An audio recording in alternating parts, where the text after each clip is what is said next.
One of my favorite pictures is from Ted. I have it somewhere. Actually, we had to put a lot of stuff in storage when we changed offices. Big nasty. What's going on?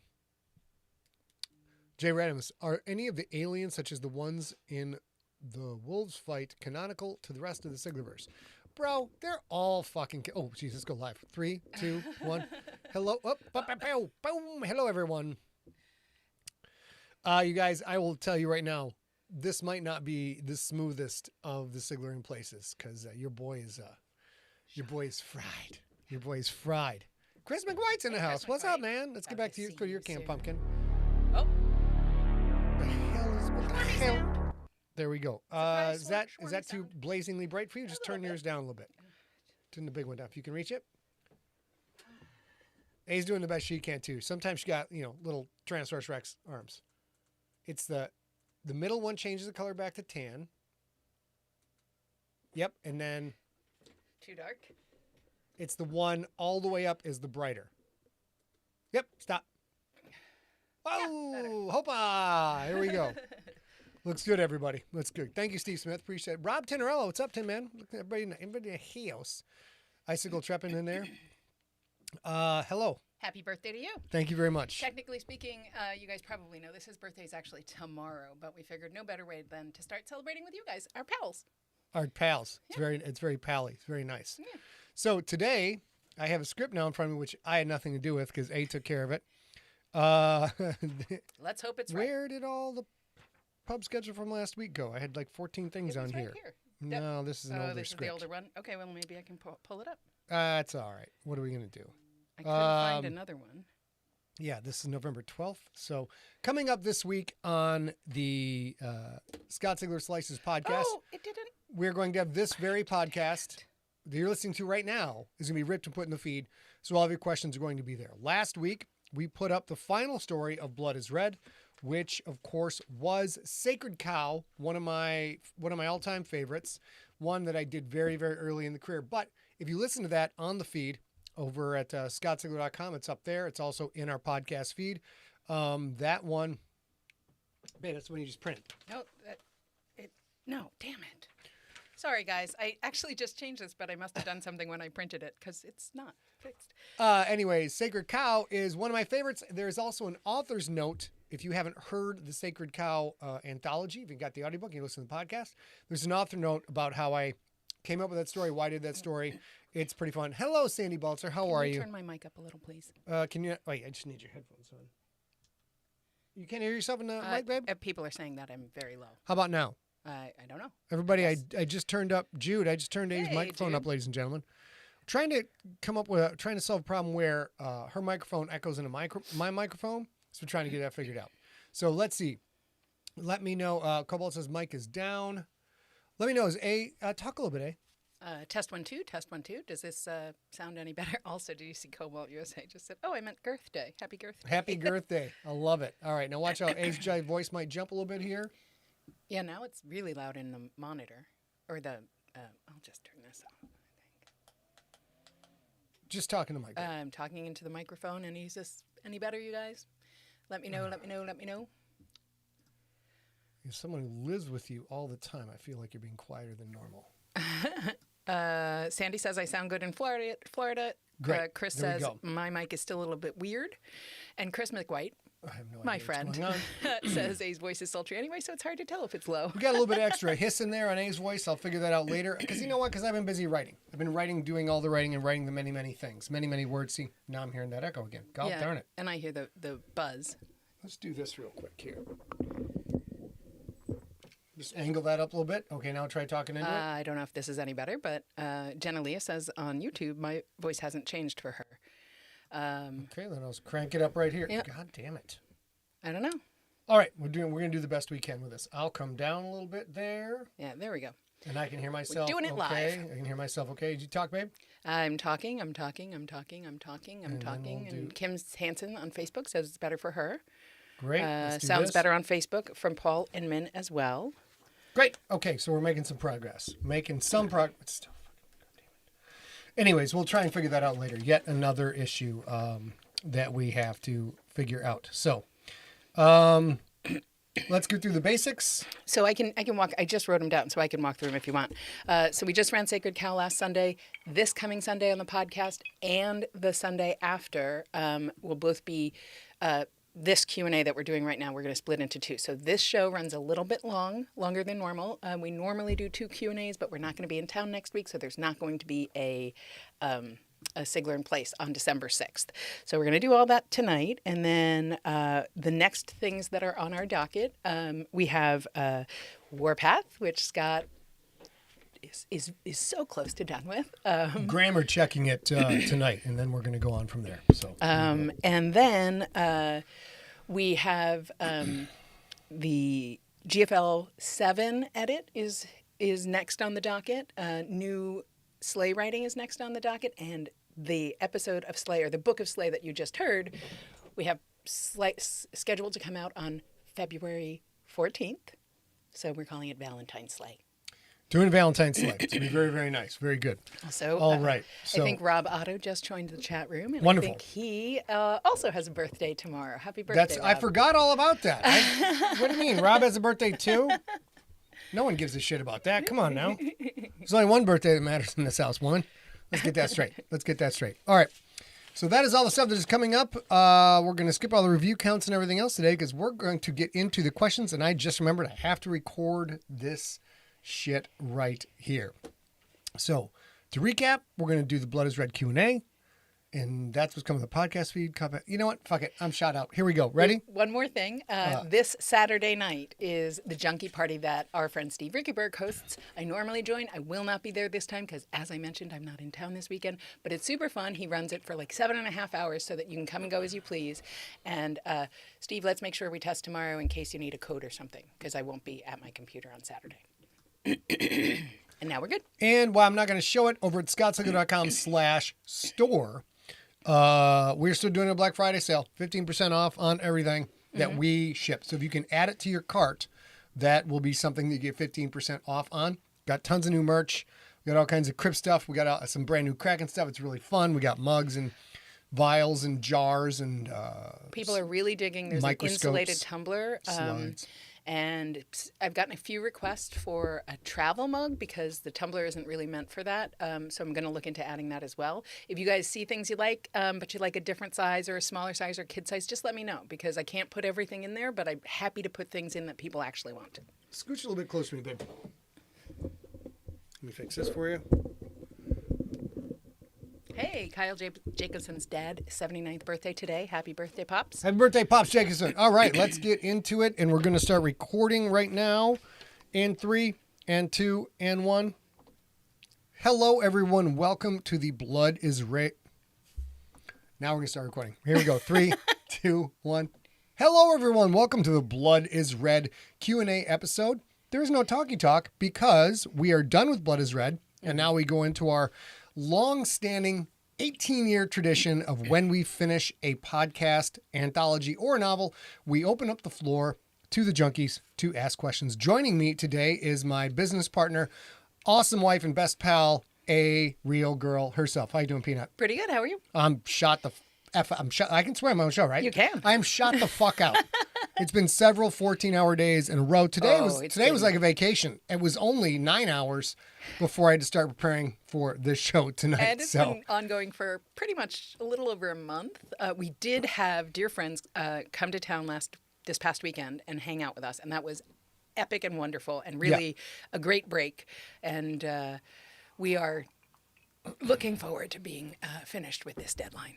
But here we go. You ready to do some questions? I am. So this is Q&A episode 1. There will be another Q&A episode after this next Sunday as well. And this is your spoiler warning. This whole cast is not spoiler free. I will do my best to remind you throughout, but understand that any question asked is he's going to give a spoilerific answer to. Give many spoilers. And so that's every single thing, not just Blood is Red stories. That's everything he's ever written. So I'll try and be a little bit forward about that. But if you haven't read it and you want to, now that's your warning. If you haven't read it, you haven't bred it. Let's get down to it. Here we go.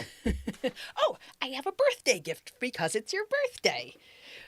I've got scotch for whenever you need it. Oh, thank you very much. During the writing or the reading A of little the Q&A. Oban Little Bay right there, which little is schmancy Oban. which is nice because there is a geographical feature in Warpath called Little Mountain. So therefore, I assume if there is water on Little Bay and is water on Little Mountain and it's not called Hidden Lake, which is what it's called, it would be called Little Bay. So we're going to get into that, ladies and gentlemen. That's for me. You guys can't have none of it. It's all for me. All for me. So we're going to start right now. The first handful of questions are about Bones Are White. Blood is Red. And there are obviously different short stories in Blood is Red if you haven't read it. So all of these are Blood is Red questions and anything is a spoiler moving from here. Here we go. Gino Garcia asks, number one with a bullet blew my mind. Seemed like background checks might be easier these days with social media, but still men like Aaron Hernandez slip by. Is there really all that much background checking in real life? Compared to number one with the bullet? Yeah, absolutely. 100%. Now, number one with a bullet in Blood is Red is a story about NFL investigations. And NFL investigations are a team of private detectives, usually ex-FBI, CIA agents, sometimes ex-police, sometimes ex-police detectives, who do background checks on the high-level guys in the NFL draft, the high-level draft prospects. And what people are looking for is specifically to avoid another Aaron Hernandez situation. Team owners are dropping multiple millions of dollars on these kids. And they want to make sure that they are getting somebody who's going to last for the organization, that they're not going to have a Tony Mandarich bust in the draft, Ryan Leaf bust. So they're trying to evaluate what is the kid's character? Does the character have any hidden secrets that people need to know about? And of course, is there anything really, really bad out there, which happens in number one with a bullet? Now, 9 times out of 10, probably 99 times out of 100, these are regular old normal college kids. There's no problem going on. Most of these kids have busted their ass the whole life to play football.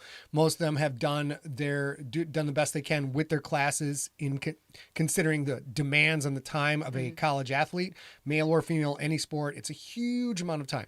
So those things aside, they want to make sure this is a good player, a good person. Mm-hmm. So yes, they do check these people out.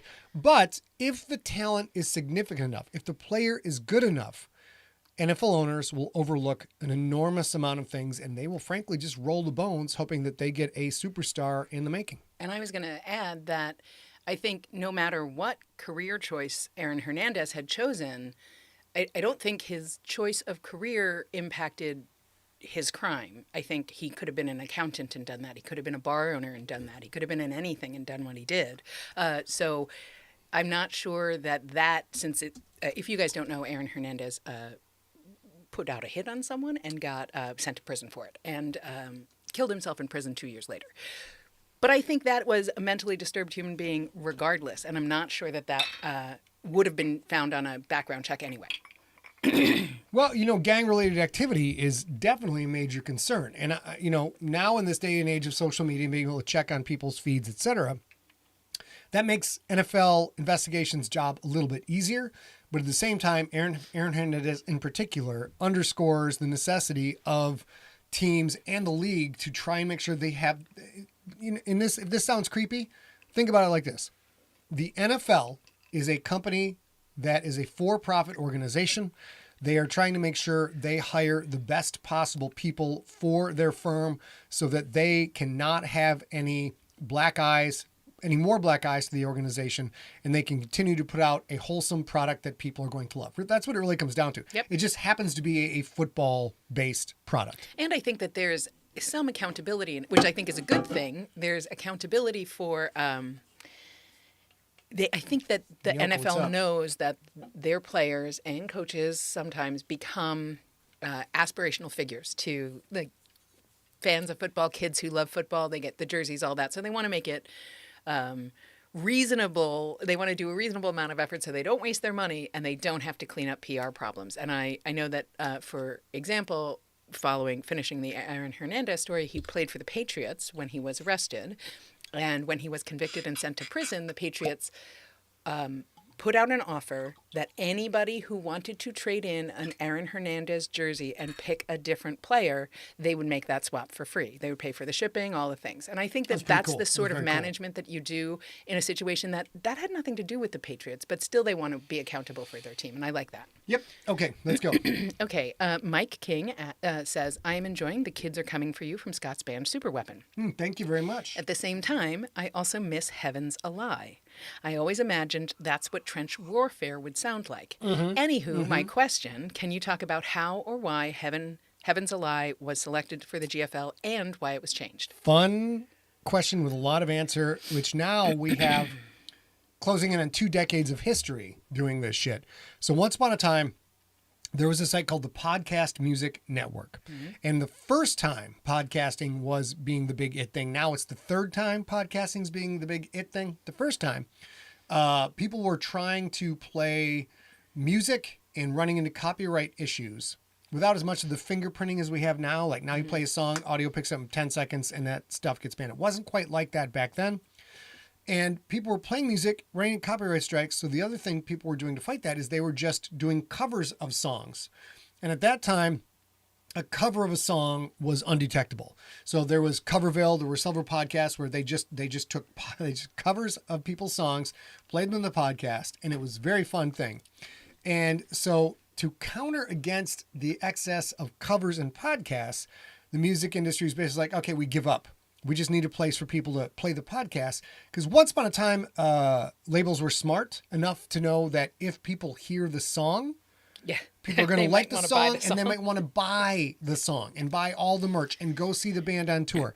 Now music companies don't seem to have any fucking idea that if you let people hear your music organically, you're going to get more people who are fans of that fucking music. So there's a Podcast Music Network. And this site, people to upload songs, labels or independent artists had to sign a form that says, we forego suing for copyright on any of this. People can use this at will.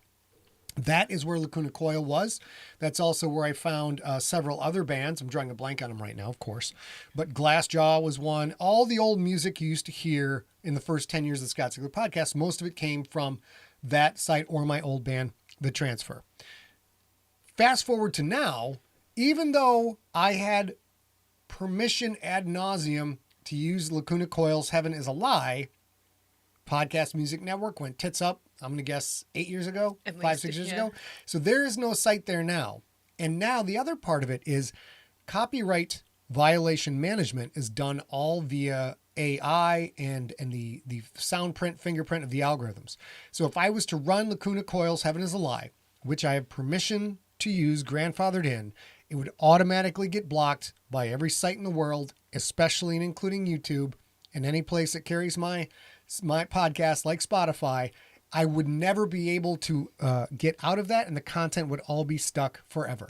So we saw that coming about 5 or 6 or 7 years ago. We're like, we can't afford lawyers. We can't contact these people. We're busy writing books. Let's just bail out. Hey, sis, I see you out there. Shannon adds, did you find In This Moment on the PodSafe network, or did you reach out? Nope. Found in This Moment, nice of whom I'm still a huge fan. What is Jack's band? Not Arimathea. That's found Arimathea on there, which we've used as the music bed. I'm too damn tired. I was gonna say you'll think of it. So from Podcast Music Network, I've actually not only found musical acts that I have followed ever since. I have now very, very good dear friends that I met on there. Because what I would do is when I play the song, and it was free. So I'd play the song and then be like, okay, this is great. I love this. I want to try and contribute to the band. So, in this moment, I was able to find their management and pay for a couple tanks of gas when they were on tour in a van. And a couple of the bands I reached out to reached back out to me, and I wound up developing relationships with these artists, and it was very fun. Uncrowned, of course, is another big one. We played Uncrowned a ton on this podcast, and we don't anymore because, again, it's not. I could go to Jack Andred, owns the copyrights for Uncrowned, except it gets fingerprinted. So there's automatic sites that block it. And there are predatory sites that block it and then try to get you to pay them so they can reach out to the artist, even though these predatory sites have no connection to the copyright whatsoever. And we went through that for a bunch of years too. And I was not allowed to get on a plane and go murder someone. So No. I had to stop. He asks that every now and then. He's recently asked that, and the answer will always be no. Even if you guys want that. I think this is a reasonable request. If I get mad enough, can I get on a plane and go murder someone? And she says no. You always say, I'm allowed to ask a question, and you're allowed to ask a question, I'm allowed to say no. So. You guys can't see this in the podcast, but right now I have my arms crossed and my chin down and the Donald Trump I've had enough smirk. Okay, question from Bill Cripps. Shoot. Are Descendant and the Nocturnal sequel anywhere on your radar? Like maybe in the next few years, maybe you might get to work on one of those properties? Why don't you burn in hell? How about that? What do you think of that question? That's the answer to your question. You burn in hell. Okay, here's the real answer. Unfortunately, I am addicted to writing series, which I'm gonna kick this habit at some point. I have 3 more GFL books. Warpath, which is going out tomorrow to the publisher, going out tomorrow. Then I have 4 more Crypt books to write, and with Rob, who is no longer in the chat room, 4 more Slay books to write. So right out of the gate, I am already committed to 11 novels, and as my partner will attest, I'm not so good at writing short novels. I'm not so good at it at all. So I think basically we have blocked out the next 2 to 3 years without doing any new projects and delivering on those. So frankly, you are not going to see, the only way you will see Nocturnal if there's a surprise TV series, and there's nothing in the works right now. Yep.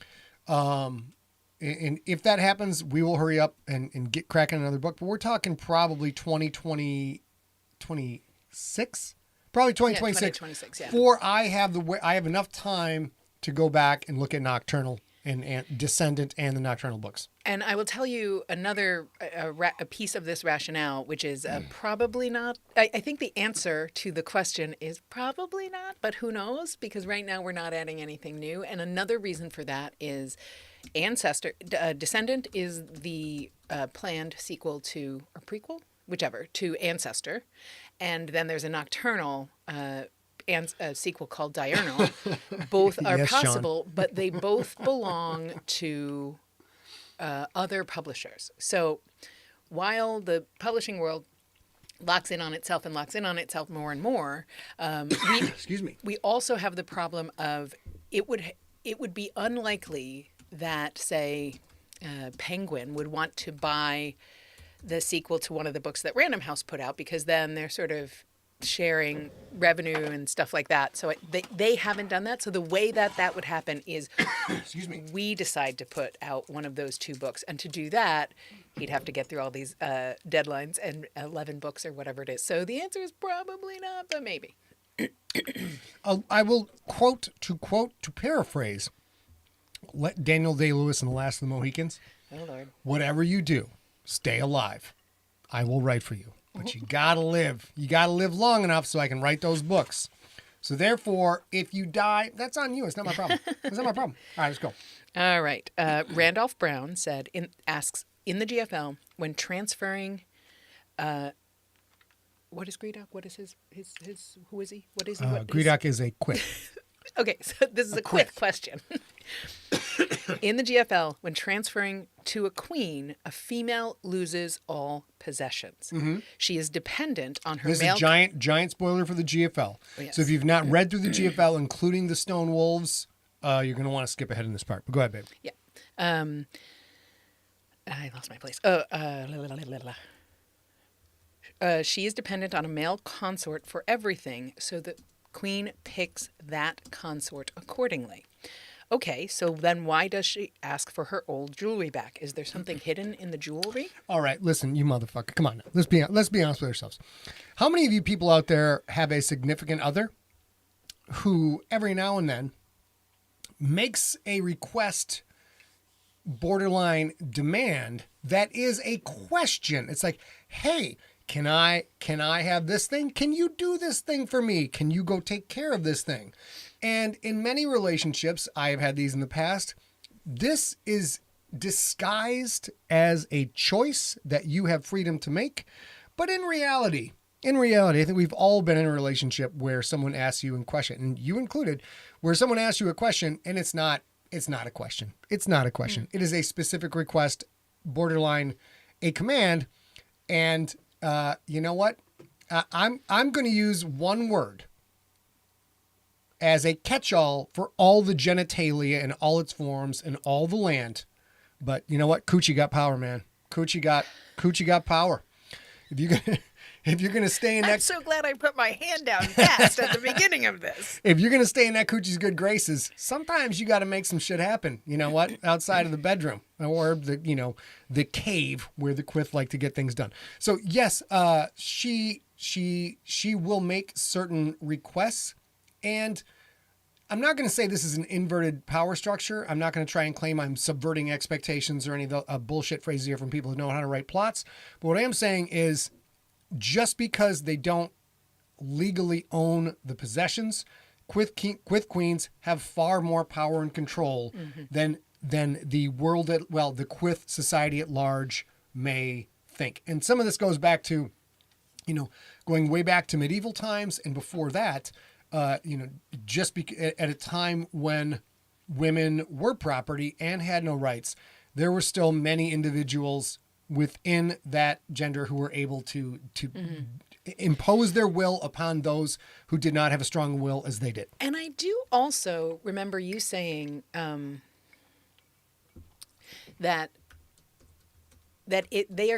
part of the reason, since they are transitioning from this very powerful, wealthy position, and they need to be taken care of. Part of it also is that the things that they ask for back are like personal, sentimental trinkets too. Like if a queen said, if the queen said, I would like to retain the ownership of this entire building, I don't know that would work, but what she's asking for are sentimental trinkets. Mm-hmm. So I think and that's, I remember you talking about that. So I also think that might be part of it, that everybody likes pretty things. I will say, without giving any spoilers, because these books I haven't written yet, there is far more to the story than you are aware of. And you need to stay alive to get through GFL Book 9 to understand the depths to which this reaches in the Siglerverse. So, not really a spoiler anymore, but that was the first time you mentioned that there would be 9 books. We've mentioned on this cast many times. We've talked about maybe that it might expand, but recently we've made the decision that is almost assuredly true, and there will be 9 books. In my mind, it was more than 2 weeks ago in which we had this conversation with the fans. Therefore, it is written. It is decided. It is decided. 7, 8. Yeah, it's 8. It's gonna be 9 books. It's not gonna be 10. You may all. I will nail you all to the cross. I will go to Lowe's and buy a big box of nails. Stay away from me. It's 9 books. I swear it. I swear it. Also, Danny Baker, when I told you I'd only write 1 book at a time from now on, Warpath is done. I've already lied about that. Yeah. I'm doing 2 books when we all go on vacation together in New Orleans. So, Chris Coleman says, we know Ariel Girl's favorite story of yours is in Blood is Red. What is your favorite story in Blood is Red? And if you guys don't know, you might need to look up the stories in Blood is Red too. If you guys don't know, my favorite story that Scott has ever written, I've mentioned it many times, is the story Red Man. It is a short story, a standalone short story in Blood is Red about the consequences of unreversible power gone mad. My favorite is number 1 with a bullet because, I'd say it's a tie. It's tie between number 1 with a bullet and Snipe Hunt and Sacred Cow. Sacred Cow. Those. Yeah. Sacred Cow. What was the first one you said? Snipe Hunt and Snipe Hunt. Yeah. Okay. So I have three ties. Snipe Hunt, Sacred Cow, number 1 with a bullet, and I'll go through why. I think Snipe Hunt is one of those super cool ideas that I'm when I wrote it, I can't remember. I'm pretty sure Wolfen had been out at the time I wrote that, but it's got a very Wolfen feel to it. And since I write science and not the supernatural, you know what? We're gonna drop that one. We're gonna say Wolfen is right up there with it. But Sacred Cow is part it's mentioned in the author's notes in Sacred Cow, which are in the podcast. You guys should go listen to that. Just go to scottssigler.com/subscribe, get to the podcast, listen to all the stuff. It is, as an atheist, I was an atheist when I came up with this idea. It was just trying to figure out what the F was going on with religion, then reading some scientific literature on how it actually does change the mind. And then, kind of approaching it from that way. But I think the biggest one is number one with a bullet, because while I got the whole story idea from an article in Sports Illustrated on NFL investigations, it's just one of those super cool things that if I had been in a bigger platform or the right person picked it up, that would have been an X-Files episode. That would have been a Twilight Zone episode. Jordan Peele would have done a Twilight on it. It's one of those super cool ideas that just plain works. It would have been Kolchak the Night Stalker.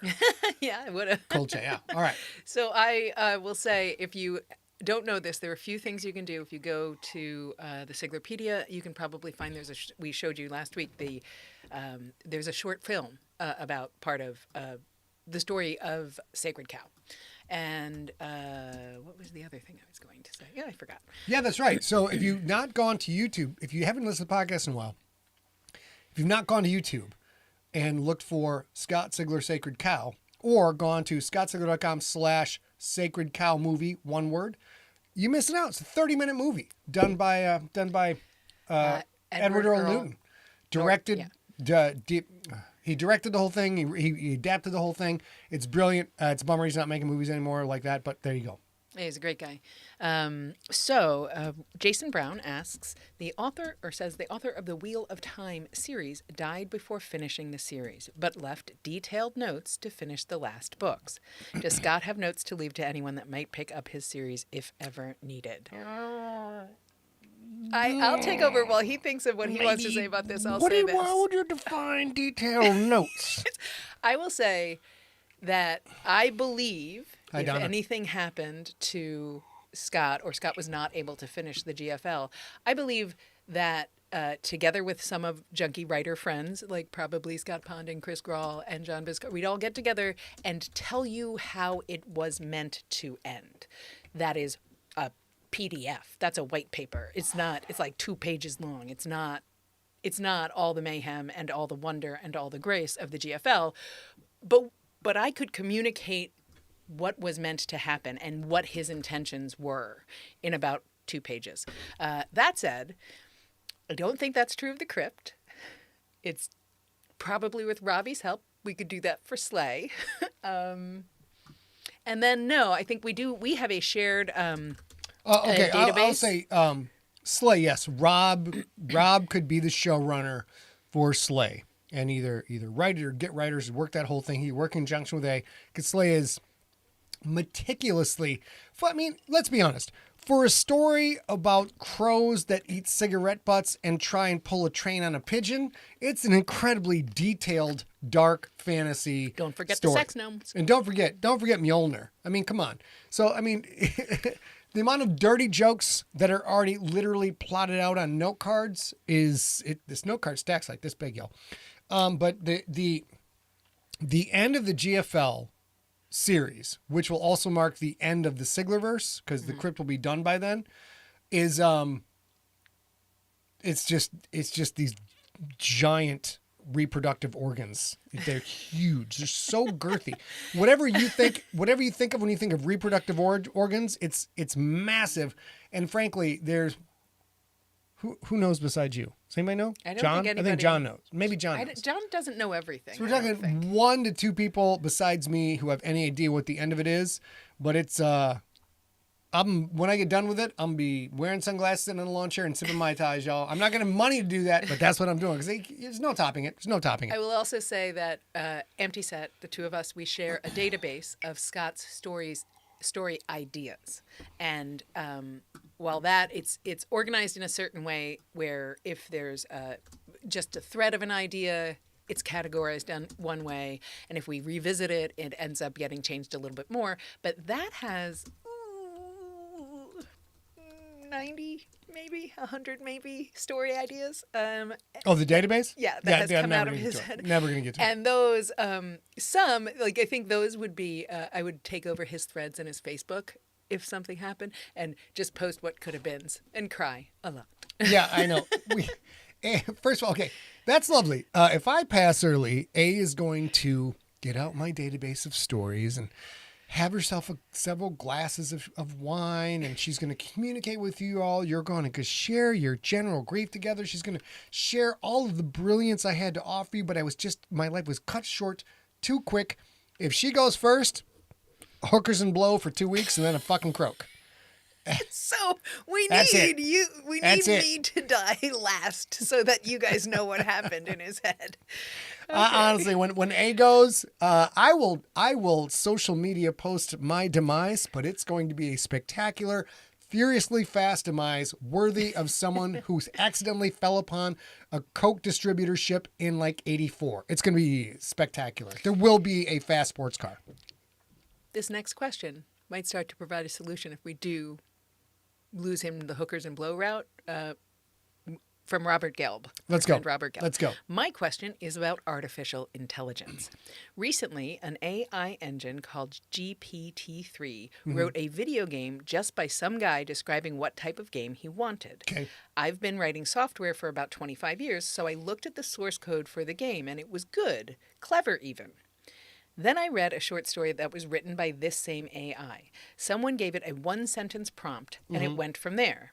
It was good. It was not Sigler good, but it was not horrible either.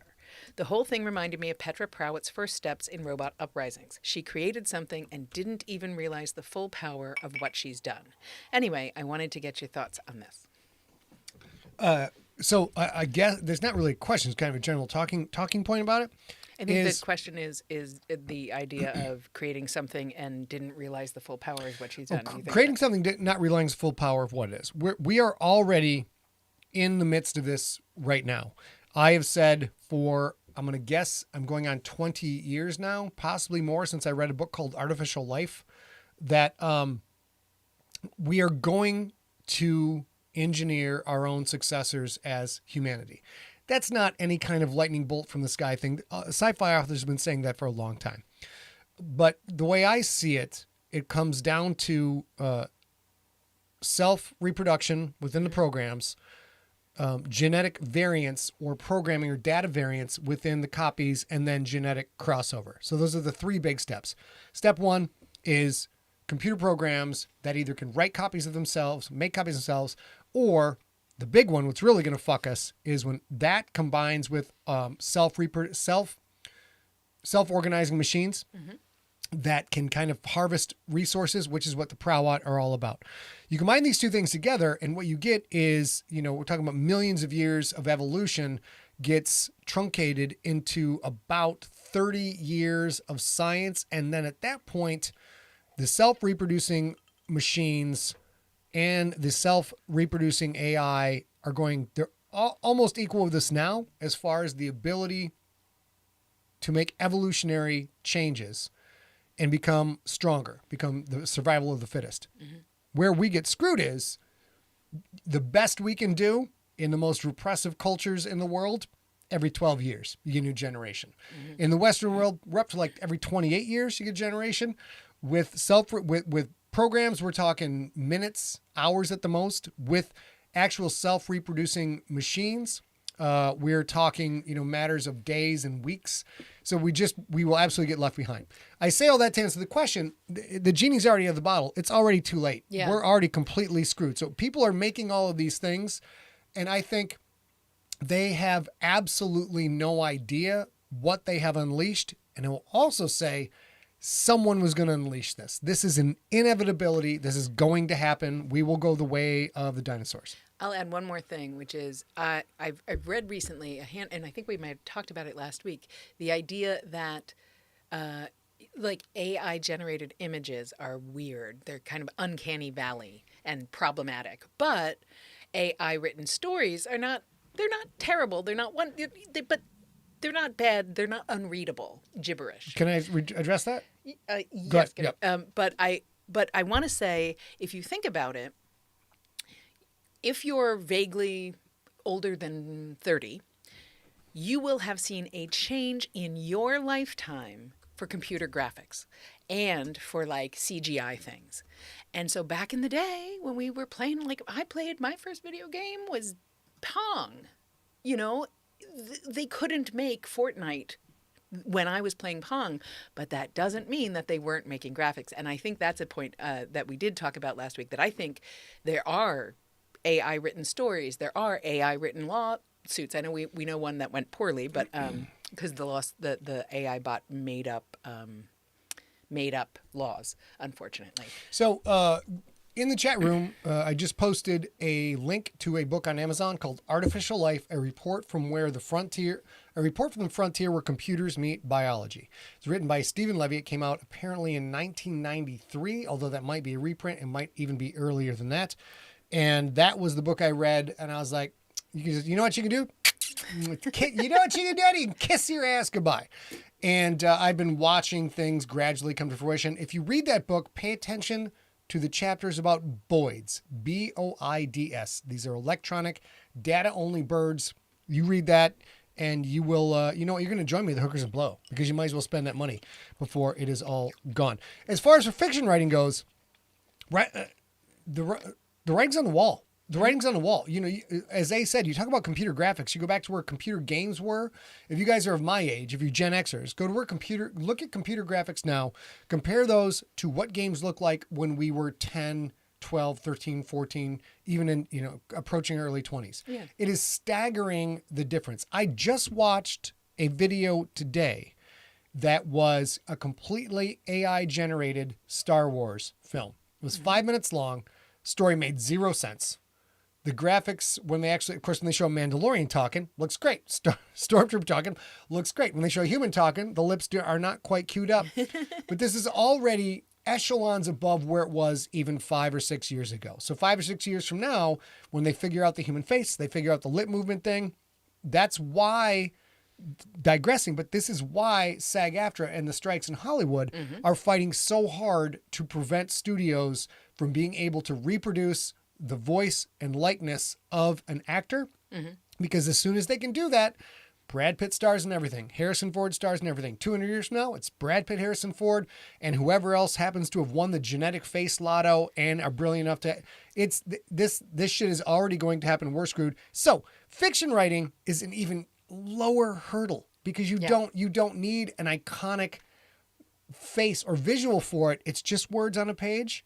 And Sports Illustrated got in trouble with it just this week because they got caught hiring AI to write local stories. And then there was also, I'd say, everybody, my mom is in the chat on Facebook. Marianne Radowski is my mom. I love you very much, Mama.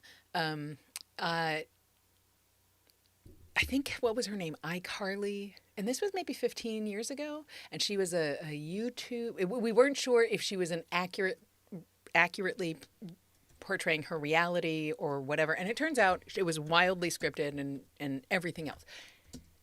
Today, there are influencers on Instagram who don't exist. They are all AI. Yep. And people they make big bucks. Yeah, people give them paid promotion and stuff. 10 Probably grand, 10 grand a other spot bots for do. one. Yeah. 10 grand a spot. But this thing, even going back, I think it may have been as long as 10 years ago, there was a computer-generated musical artist in Japan, and they would project this artist up on a live screen on a stage, and they were putting like 8,000 to 12,000 butts in a seat. They were selling out theaters for a person that didn't exist to watch them perform live. It's already over, you guys. It's already completely over. Let's move on. Okay. Depressing. Kyle Reed says, I'd like to know how you, as a novelist, decided to write a short story. And do you still write short stories, or were these precursors to your long-form novel writing? Wonderful question, because we're talking about Blood is Red, which the entire anthology is available as an ebook, as an audiobook, or you can go listen to the podcast, which you can subscribe to at scottsligler.com/subscribe. Did you know that? I didn't. Yeah, and now I do. It's a fact. I podcast every week. I have for quite a long time. The point is, when I started out writing, I am a person of moderate intelligence and less than moderate athletic ability who found success in various endeavors by repetition, practice, diligence, and boneheaded stupidity of not knowing when to quit. So I knew I wanted to be a novelist. So I went into journalism knowing that if I was writing newspaper stories, I would be getting reps. I'd be getting writing reps all the time and get paid for it as I learn to be a better writer and eventually move on. When I finally decided, you know what, I'm going to find a way to do this for a living, I had no idea how to write a novel. So what I started doing was, all right, for the next year, I'm going to write a short story every week, finish it, be done with it. At the end of the year, I'll have 52 short stories, and I think I'll have gotten in the octagon and taken my lumps and learned how to be a better fighter. So that is why I started writing short stories in the first place. Many of those short stories are included in the Blood is Red and Bones are White anthologies. And it's just without knowing I had a mantra, my mantra is get in the ring and get your ass whooped. Go get your ass whooped. And the more you get your ass whooped, the more you're going to learn how to not get your ass whooped. You're going to start winning a couple of matches. And then before you know it, you have gone from my freshman year or my junior year of wrestling, we just got wrestling 6-30 to my senior wrestling 28-5. So like you just you don't have to know how to do something to start doing something. And, jump in. And Chris Hardwick was a big one of this. Jump in with both feet, make mistakes, figure it out, get better, and start to evolve from there. I'm going to, before this goes, just went off the screen. Okay. Can you scoot it back down a little bit? Honey, I know how to scoot, girl. Okay, Sean asked a great question. Sean on Twitch, Sean Dara asks, in The Rookie, Virex says that Quith females breed, quote, out in the open, end quote, on OS2. Does this square with the later hyper-secretive concept of the queens? There's some information I cannot give you at this point, but I'll use a modern pseudo-analogy.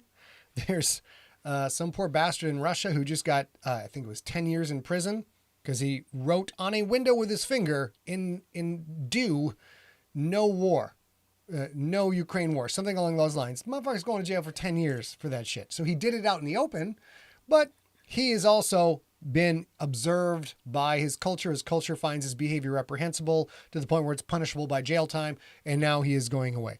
So, do queens breed out in the open? Yes, they do, because this, like all of the sentient species, sentience, culture, and high technology have only existed for a sliver of time in the overall arc of their evolution.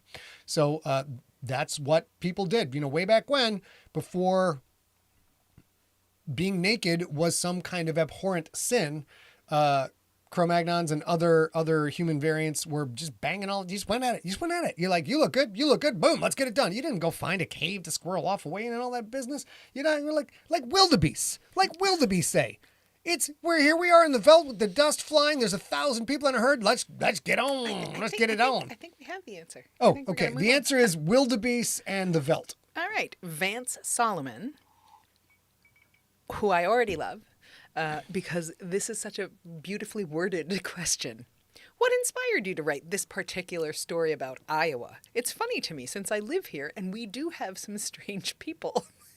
I love that. Well, first of all, Vance, everybody got strange people. This particular story about Iowa. I would always get mad back in the day when people were like talking about fat, stupid, violent Americans. I'm like, do you not think these people exist everywhere on the goddamn planet? This is not a special thing that we have created. They exist everywhere. We've just developed the ability to magnify and broadcast these particular behaviors. So what was this question, guy? It was, what inspired you to write this particular story about Iowa? I am from the Midwest, as are several people in the chat room. I'm fairly certain that Iowa is not all that different from Wisconsin, Minnesota, Michigan, Indiana, and that other state that we will not discuss. Something about a Buckeye. I can't quite remember. But yeah, it's about and that's another concept that's not unique to me. You take you take the idea of a very highly advanced research facility, you put it out in the boonies because you've got some isolation and you've got the ability to hide what's going on. Something goes wrong and chicanery results. So just Iowa Typhoon sounded great to me. That was just a 2-word idea where I came up with a story because you don't have typhoons in Iowa. So therefore, I thought it would catch people's attention. I wrote a fun story and there was a lot of blood. And to finish the there was another piece to that other question about did he switch from short form to long form fiction? And the answer is no. He still writes short stories in a very, very narrow window.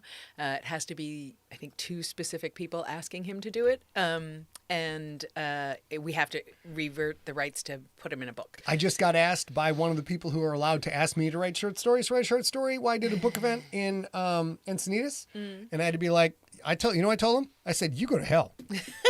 I got 13 books to write. You go to hell, because I wanted to write the story like fucking immediately.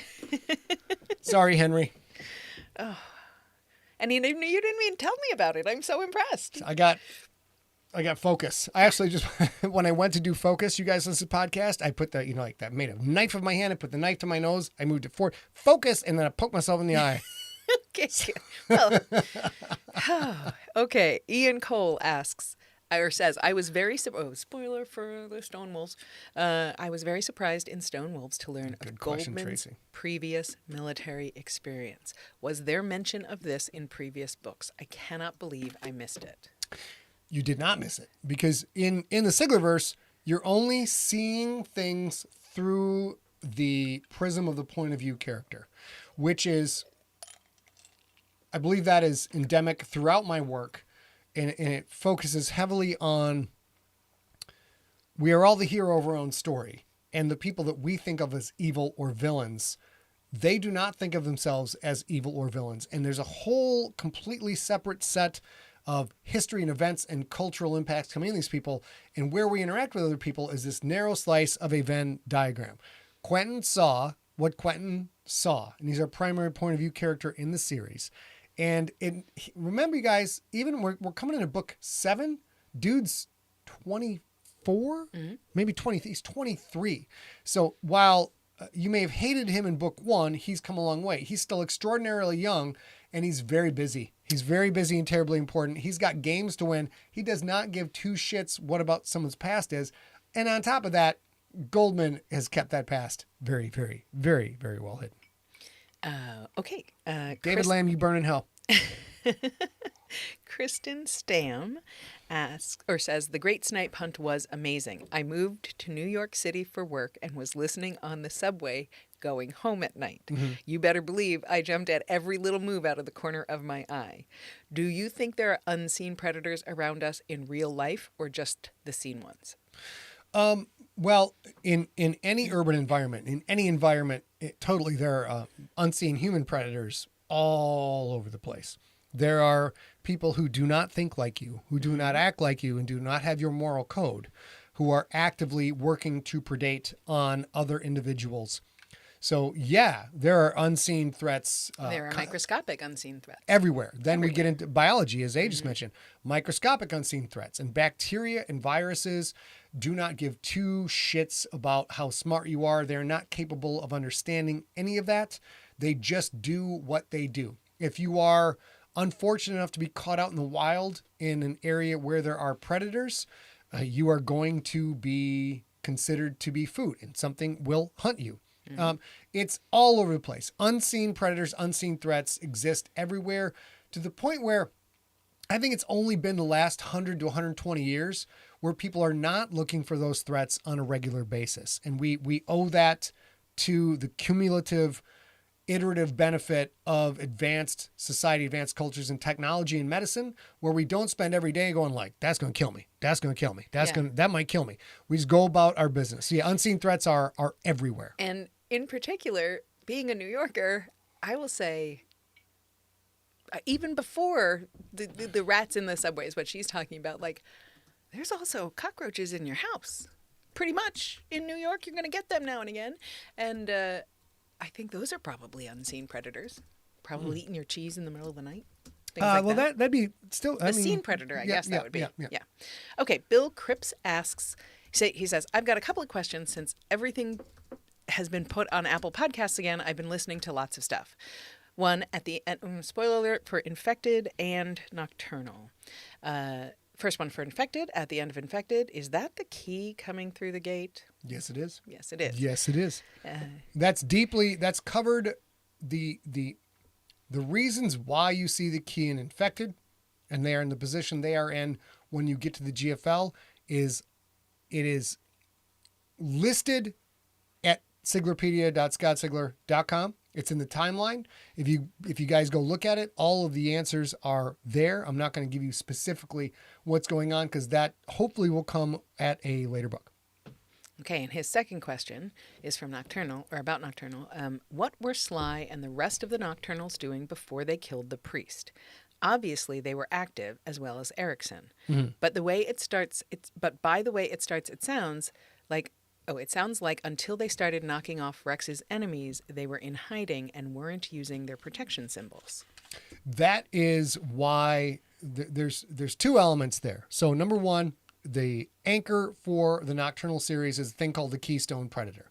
And a Keystone Predator is a predator that holds a preyed upon or subjugate population in check by their activity. And in evolution, if the evolutionary arms race has advanced to a point where there's one primary predator that has outlasted all of the other predators to prey on a certain species or a certain group of species, and then that predator goes away, what happens is their target species is allowed to reproduce unchecked. You get a population explosion, which can have cataclysmic consequences to the current biological equilibrium. So the savior is a keystone predator. The fact that the Nocturnals know he's out there, that they know he's looking for them, in this book, that mitigates their predatorial behavior. They can't do the things they want to do. They can't hunt the way they want to hunt because they know if they slip up and they become too obvious, they're going to get an arrow through the head and they're just going to vanish and they're going to die. So this is a behavioral keystone predator impact. Once that goes away, then all hell breaks loose. The other part of that is when members of Marie's children don't pay attention to the rules. They don't follow Firstborn's dictates. When they just aren't smart enough to realize they're not as badass as they think they are, you know what they say? You can be Johnny Badass until you meet Johnny Badass. And then you're going to get your ass handed to you. And there's always someone faster, bigger, stronger, and meaner than you. There always, always, always is. So these people disobey the rules. They go out and do what they want to do. They get taken out of the picture. And everybody's still at home. And the lair is like, I ain't going to behave like that. So that is why you don't see all these things, because there's a total check on the population. And once they realize that that check is gone, thanks to the unfortunately mentioned Tard, that's when things really start to jump up a notch. So as a reminder, and I don't know how to do this, but Steve or Scott or somebody note where this is in roughly in the time. Okay. We're going to go a little bit late tonight because this is going to be Q&A the next two Q&A episodes. So we're going to go probably until about 7:30. Yeah, roll it. Good go. Teresa Lynch says, I'm with A. Red Man breaks my heart too. For me, it's his resignation without fury behind it that destroys me. Do you think it's important for writers to feel emotions strongly to write them? Well, I think people who are drawn to this profession, and in most genres, are already here because they feel these emotions quite deeply, because they feel sadness and tragedy and happiness and elation, and they can look at someone else on TV or look at them in real life or look at them at the grocery store and not only make up stories to explain in their head to explain what they see in that person's face or how that person interacts with other people, but the tiniest thing, like I walk down the street and someone is just nice to a dog, and I'm like, oh, that's so awesome. So yeah, I would go the emo route and say, I just feel things so deeply. I do. I just feel things deeply, more deeply than other people. I don't think that's true. I think everybody does this. Everybody feels the way they feel, even though the feelings are different. The same stimulus can produce completely different reaction in different people.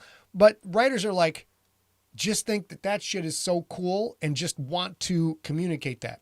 And as for myself, I've said before, my calling in life is to make you care deeply for a person that never existed. That's what I do. I try and make something so real based on your reading that you feel sad when things don't go well for Quentin.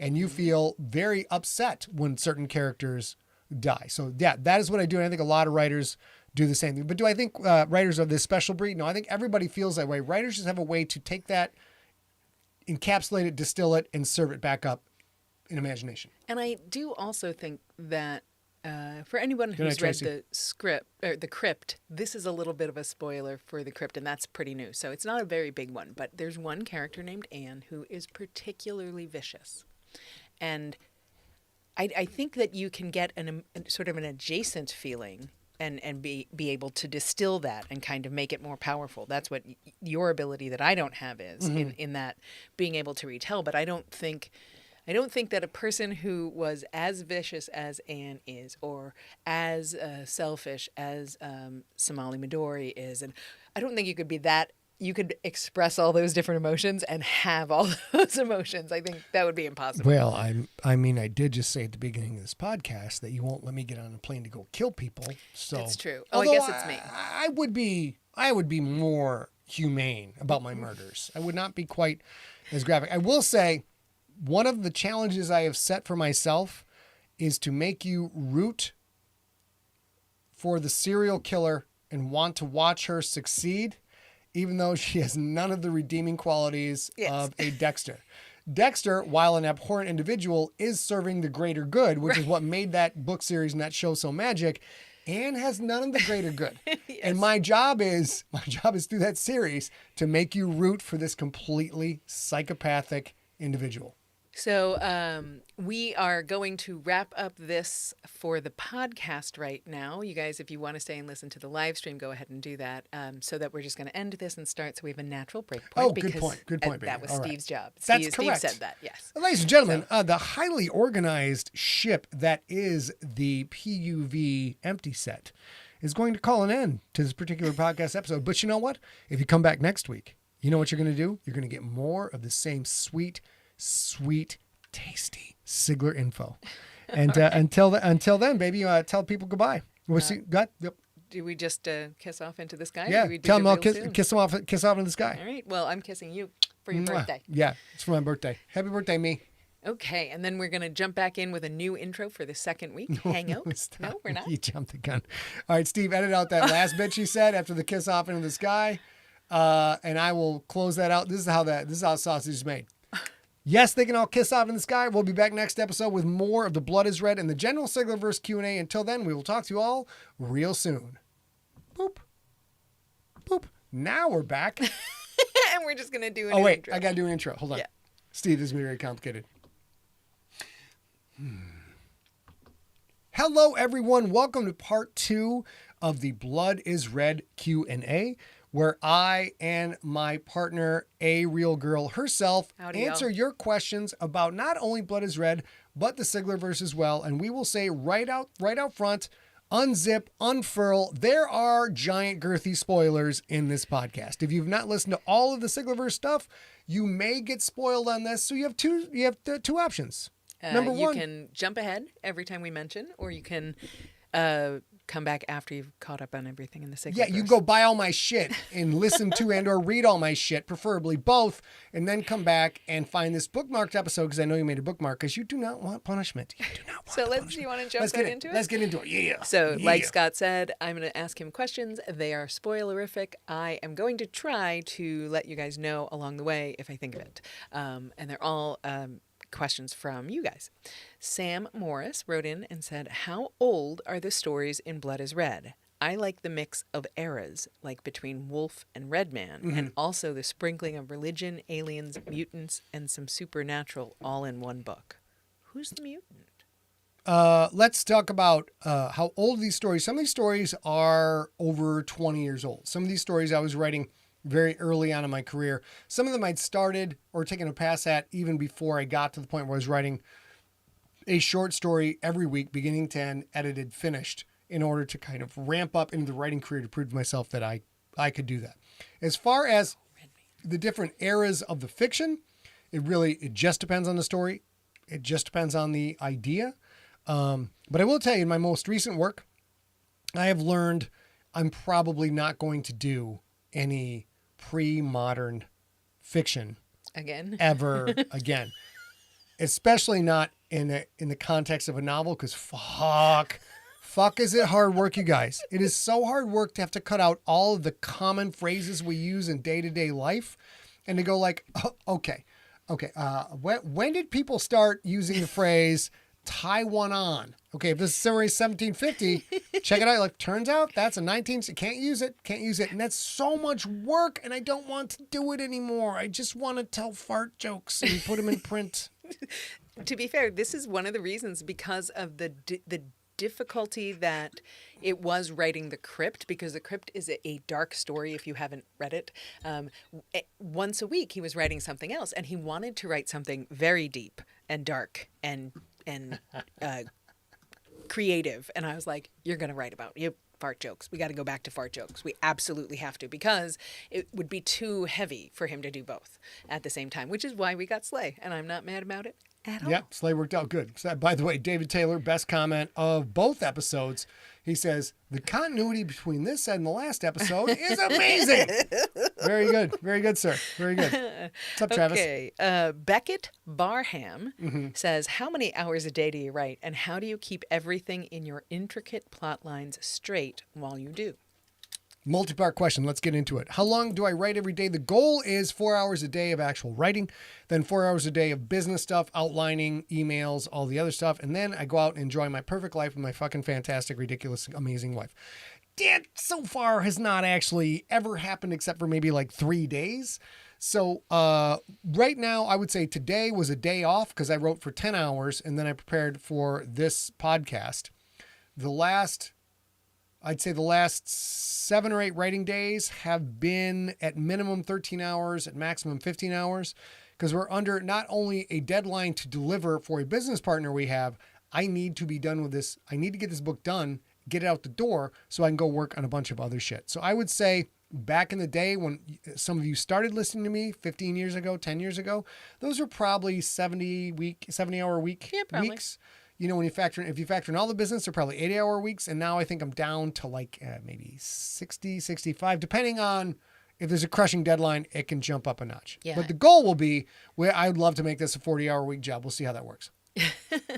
And, but we have been sort of kludging in changes that I do think once we get past this deadline hurdle will be a little bit easier.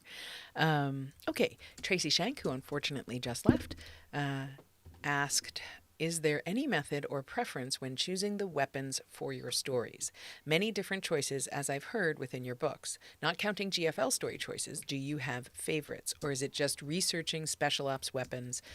Like in Earthcore, the simple weapons, Sea Camp, like Brian Clauser has in Nocturnal, or even the Hippo's handgun. I find myself Googling those I don't recognize after listening.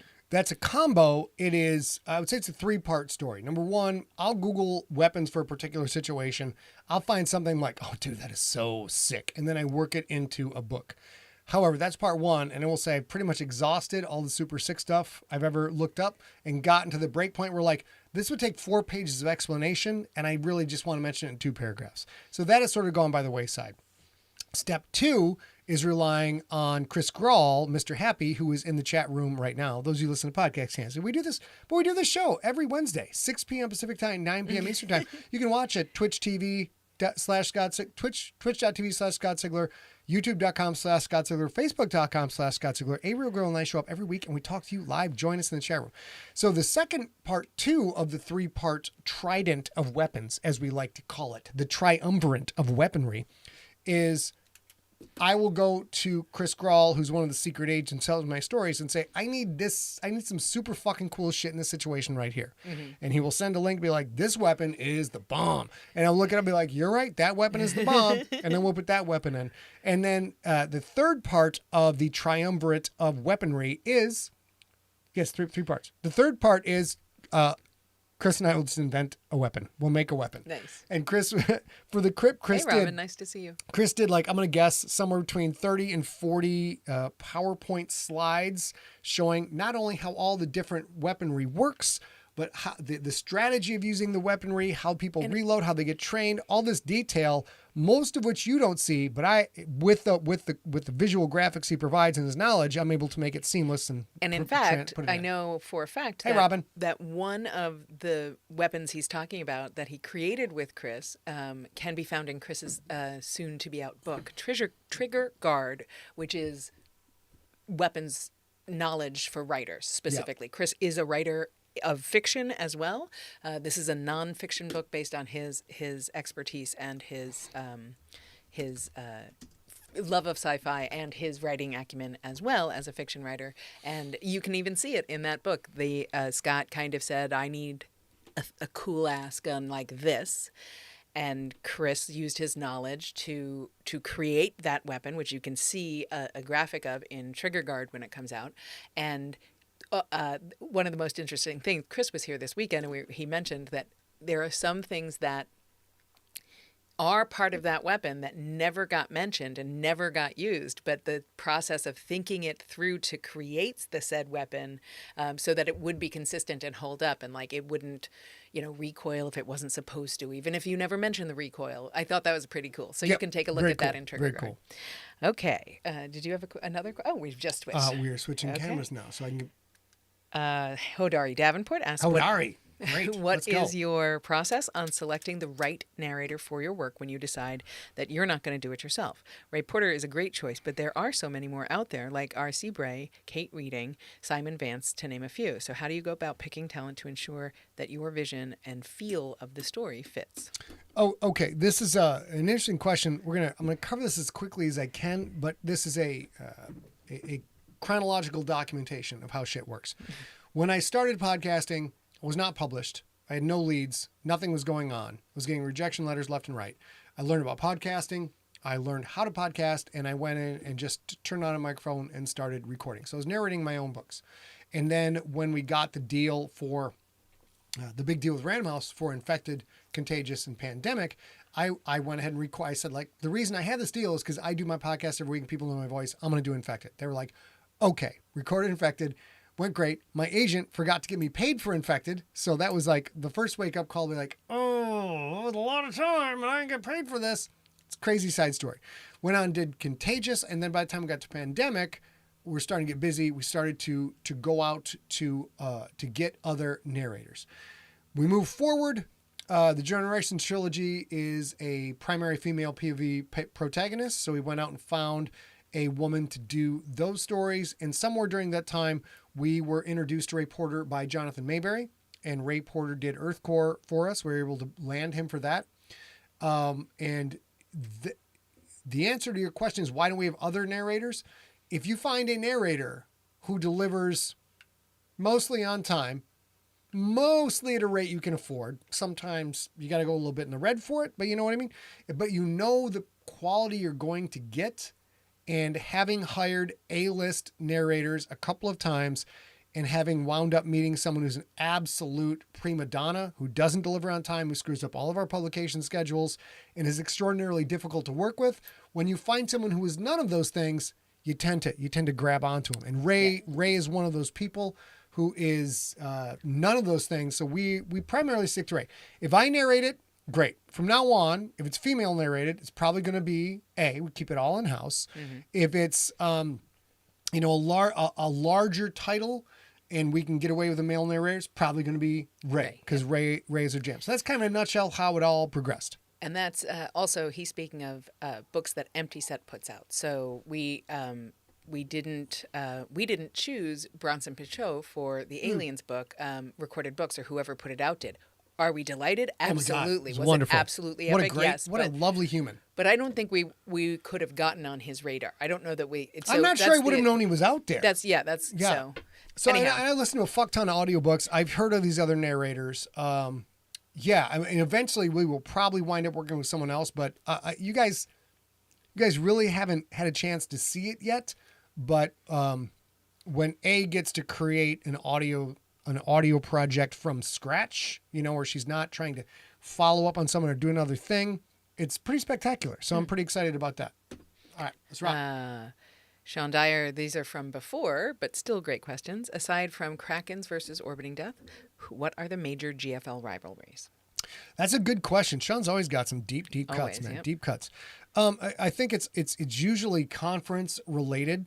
I think Orbiting Death being the Raiders of the GFL, even though there's another team called the Raiders, is they hate everyone. Everyone hates them. So the Raiders have diehard rivalries with the Chargers, the Chiefs, and everyone. Like the Raiders seem to have a rivalry with friggin' everyone.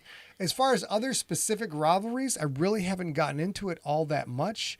I think it's something with ISIS Ice Storm, right? the ISIS Or Ice, that's a football I think- or a quarterback thing, right? the ISIS Ice Storm probably has a rivalry with other franchises that are owned by primarily aquatic-based or amphibious life forms. They tend to get super mad at each other. Yeah. Okey-doke. And then he had a second question. Would a Satirli native Pookie Chang have to use a different expression to name his cop show?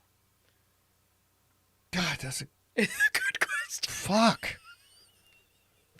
Okay, so the reason is Pookie Chang is a character in Nocturnal, and he is sort of the sidekick to Brian Clouser, the Terminator, who's the main character.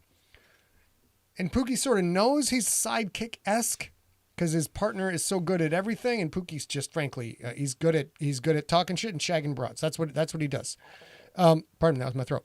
So Pookie writes a TV show called Blue Balls, which is about two cops who go out, and do cop stuff and bust crime. It's a buddy cop show, except the main character's Pookie Chang.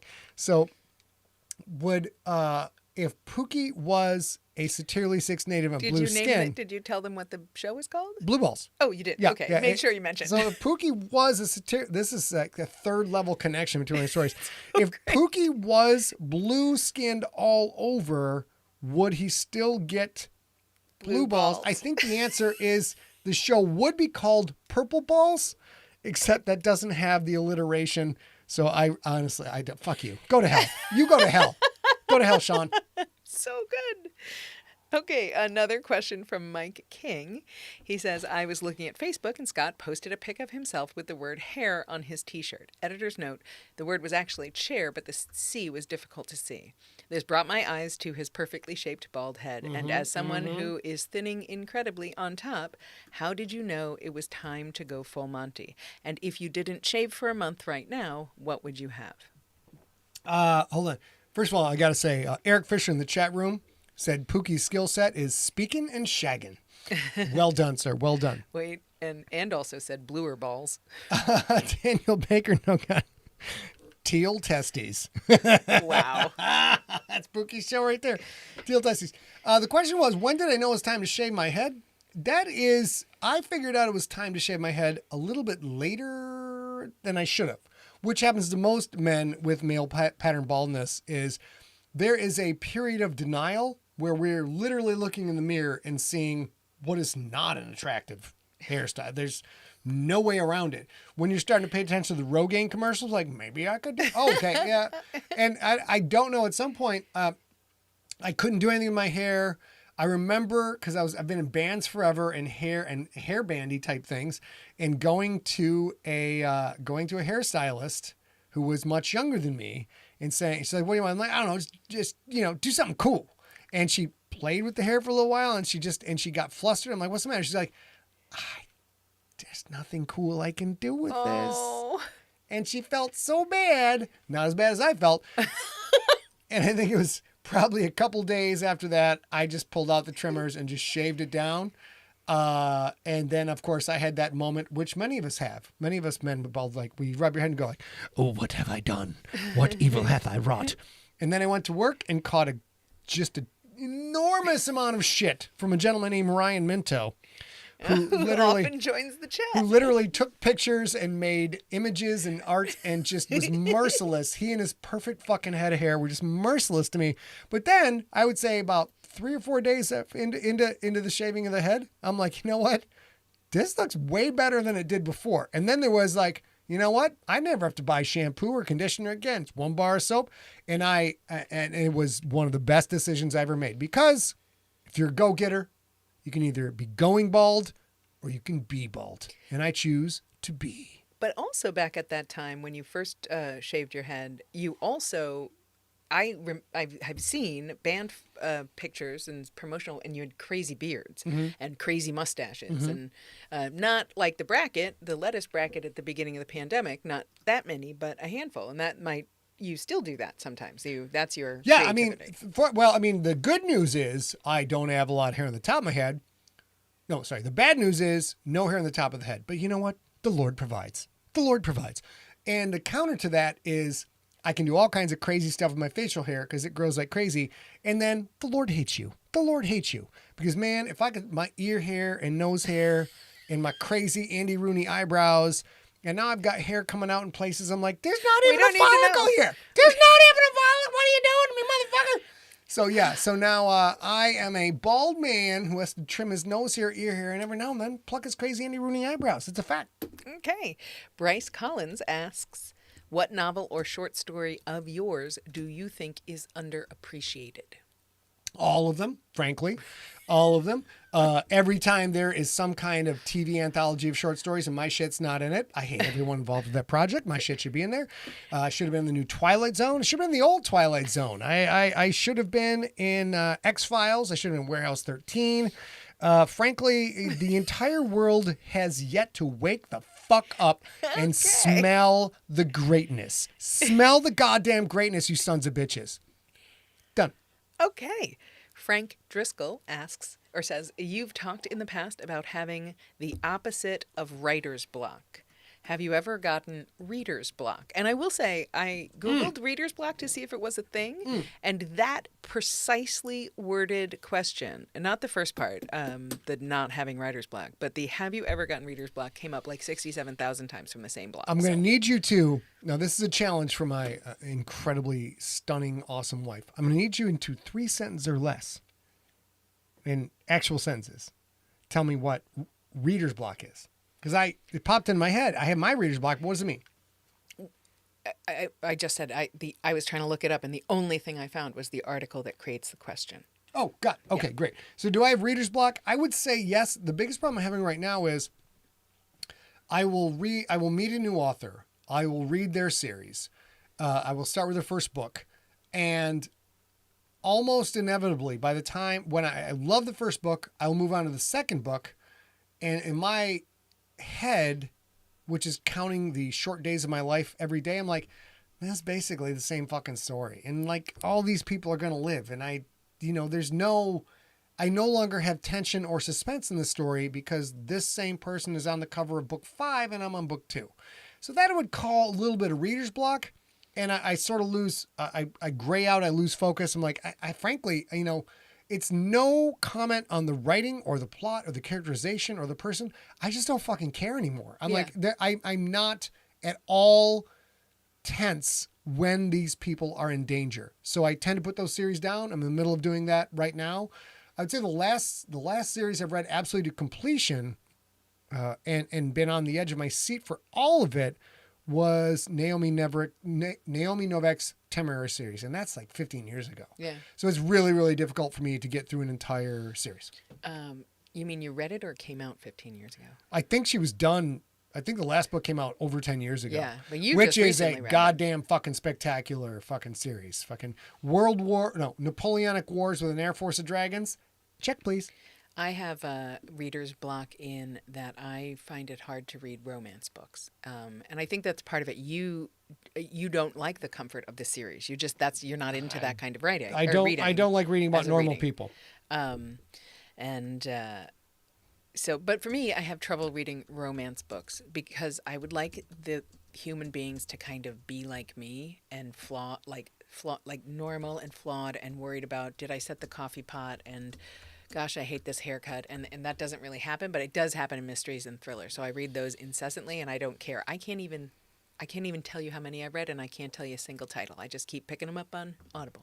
Paul Inman in the chat room just mocked me and said, "Hey, wait, you're not a series guy?" And he's asking that because he should burn in hell because all I do is write series. So you know what, Paul? Enjoy the Flames of Mephistopheles. Thank you very much. He's not going to block you, though. He only does that accidentally.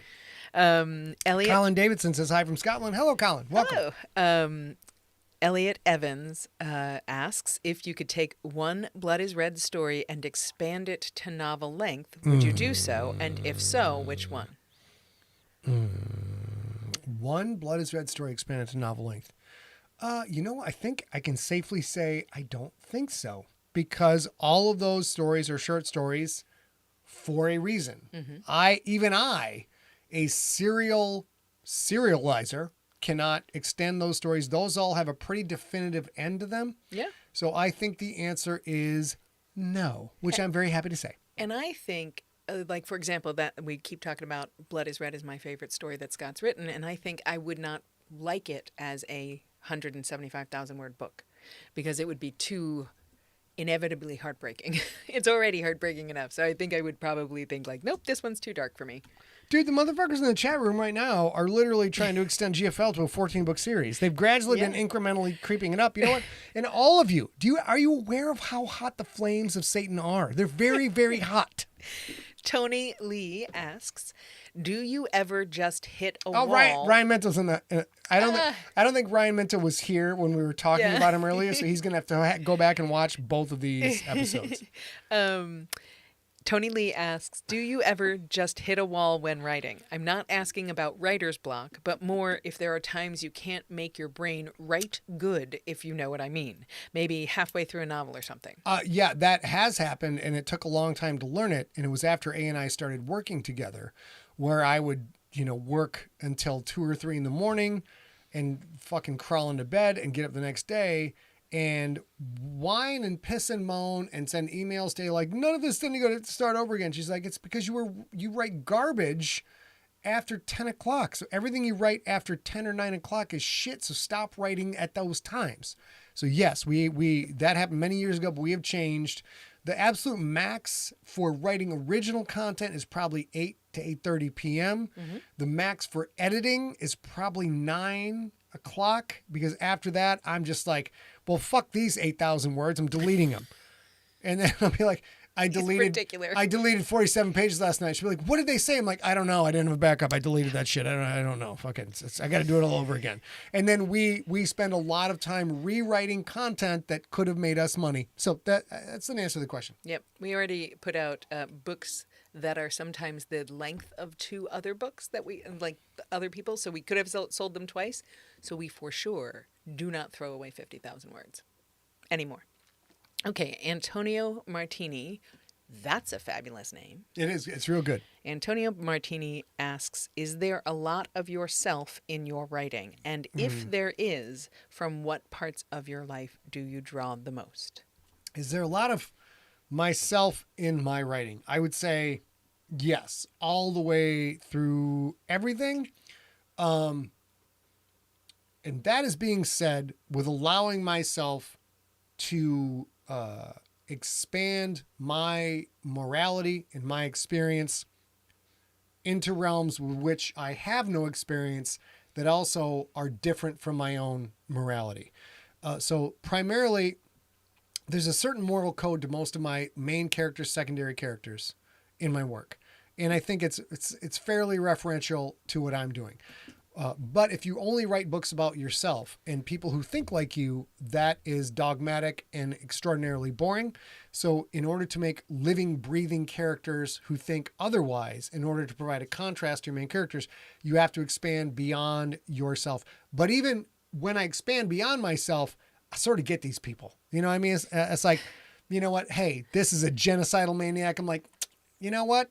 I'm not saying I approve, but I understand, to quote Chris Rock. And Chris Rock's actually super helpful. Some of his stand-up is influential in my career, when he's like, I'm not saying I condone it, but I understand. Like that thought allows me to move into these other characters. So yeah, I'm in all of them, and there's people who are not me in all of them, but I understand. And I will add, because this question has been asked in a variety of ways before, but since you asked it, I don't think you will have seen this. But very specifically, Scott has talked about several things that are literally from his life. In Pandemic, is it? Where Margot and Margot and Otto The divorce, are yeah. divorcing, he drew on his real life relationship and divorce at the time for that. And there's also a scene in somewhere in the GFL, I think in the starter, I'm not positive, where Coach Hokor makes John and Jew, is it? Hold hands and sit at the 50-yard line together until they can work through their BS. And that is a thing that Scott's parents did to Scott and his brother. That's a real life thing. Single worst punishment I ever had in my entire life. For all the times, my dad's a hands-on guy, which means when my brother and I, when he said, don't do this, and we went too far, there was corporal punishment in our household. But also it's not a lot of it because we were like, I ain't doing that shit again. And for all of that and the countless drubbings I took from my own brother, the countless beatings my tiny ass got on the football field, the countless just brutal getting my ass whipped on the wrestling mat, all of this physical stuff where I was able to just fucking, like, fuck you, come on back, let's go, I'll do it again. The one thing I only did one time was my parents made me hold my brother's hand on the front porch because we were acting the fool, and it was the worst punishment I've ever had in my entire life, and I've never done it again. So I had to get that into a book. And David, I think you might be right. I do think it might have been, or I'm sorry, Icicle. Oh yeah, maybe you both said Ma that. Tweedy is based on Ma Sigler. It's magnified and it's amplified and it's exaggerated, but Ma Tweedy is absolutely my mom. And my dad, this verbally, intellectual, physically dominating guy who just sort of takes over any room he walks into, and is very positive and engaged with everybody, but like everybody's paying attention to that motherfucker. He's one of those dudes. In my house, that sort of masculinity coming in was very well balanced with my mom, who was far more quiet and soft spoken, but we gradually learned through multiple iterative lessons in our life. Don't fuck with mom. Yeah. You don't want that this is still heat. true to this You day. do not want this heat, dude. And it was not, it's not like all physical, but mom was not to be crossed. And my brother and I learned that pretty early on. So Ma Tweedy, Ma Tweedy's is a great exaggeration because Ma Tweedy's this tiny little human being, maybe 5'4", maybe a $105, a $110, and her sons are literal giants by our modern standards. And she runs that household and that family with an iron fist, and they don't say shit. And I think there's also, you didn't actually say it, but there is the powerfulness that his dad was. A lot of that shows up in Hokor. Yeah. And how he coaches from a positive perspective, and some of the things he says verbatim were things that Scott was coached by his dad. I'll say this quick so we move on to some other questions. My dad was an amazing educator in the values of a meritocracy because I was the coach's son, which in a lot of football programs can create an enormous amount of problems because sometimes the coach's son is not as good as the coach wants the son to be, and the coach will advance his son into positions where there are other people who are better at that particular position, or put too much on this 15-year-old kid and expect him to elevate, and it can cause a lot of problems. That did not happen in my house. In my house, my dad was incredibly supportive, super proud of me. There was no question. He was happy I was there and wanted me, and he was super proud of my toughness and how hard I worked. But I was not going to be the starting quarterback. No, that was never, no matter, one time we had 3 quarterbacks get hurt. I come in, I'm ready to go. He brought up a fullback, made him the quarterback because the fullback was a better athlete. So meritocracy is a great thing.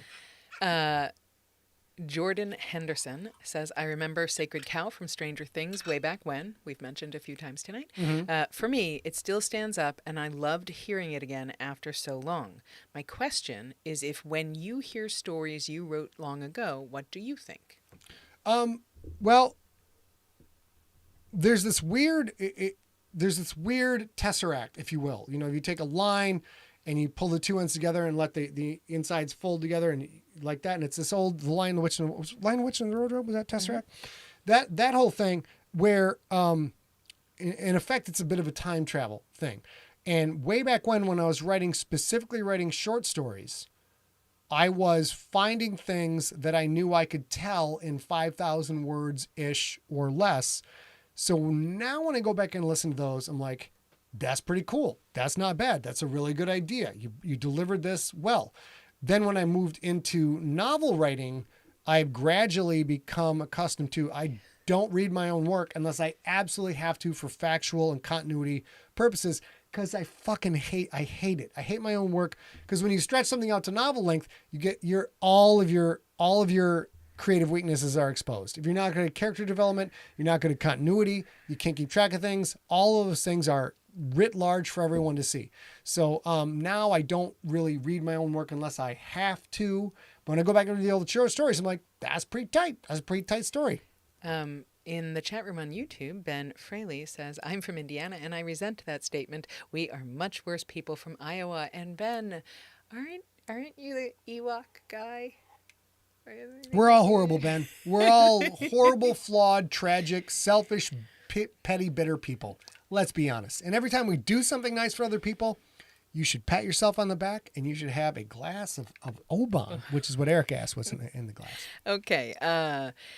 Jeff Evans says, if you could have dinner with up to 5 of your characters, living or dead, who would the dinner guests be? I got to answer Ryan's question. Let's see, I'll think about it. I definitely would have Ma Tweedy. I definitely would have Masal. So what characters would I have for dinner? Yeah, you could have up to 5 of your 5 characters for dinner. Ma Tweedy. Yeah, for sure. Ma Tweedy, Pookie Chang, Masal the Efficient. I'm not inviting Kayla Myers to dinner. It's not going to happen. Or Ann Lafferty. I'm not going anywhere near Ann Lafferty. I think, although I do think, as crazy as it sounds, Yitzhak Shamdi.